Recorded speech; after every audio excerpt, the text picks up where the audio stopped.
আসসালামু আলাইকুম। আমি doctor Mirajuddin Khandakar, MBBS sir Salimullah medical college, Dhaka. আর আমি রেসিডেন্সিয়াল মেডিকেল অফিসার হিসেবে ঢাকা শিশু হাসপাতালে আছি।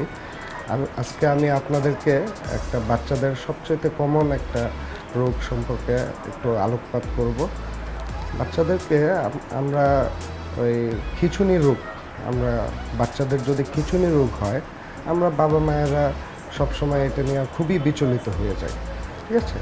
তো খিঁচুনি রোগটা কত বছর পর্যন্ত হয় স্বাভাবিকভাবে এটা আমাদের একটু ধারণা থাকতে হবে।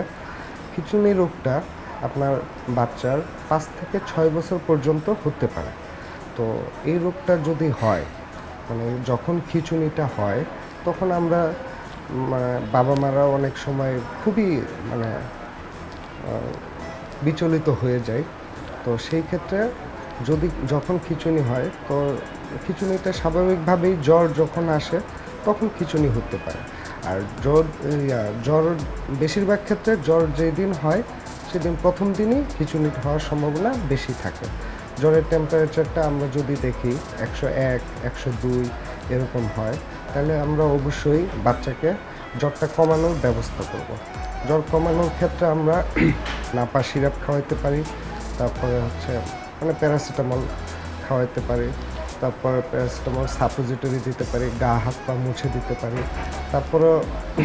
তারপরেও যদি খিঁচুনিটা হয়ে যায়, তো সেই ক্ষেত্রে খিঁচুনিটা যতক্ষণ হবে ততক্ষণ আমরা ভয় না পেয়ে বাচ্চাকে যে কোনো এক কাত, ডান কাত অথবা বাম কাত, যে কোনো এক কাত করে বাচ্চাকে শোয়ায় রাখবো। মুখ দিয়ে যদি ফেনা টেনা বের হয়, তাহলে ফেনাগুলা একটু মুছে দিব। এরপর খিঁচুনি যখন শেষ হবে তখন আমরা ডক্টরের কাছে নিয়ে আসবো।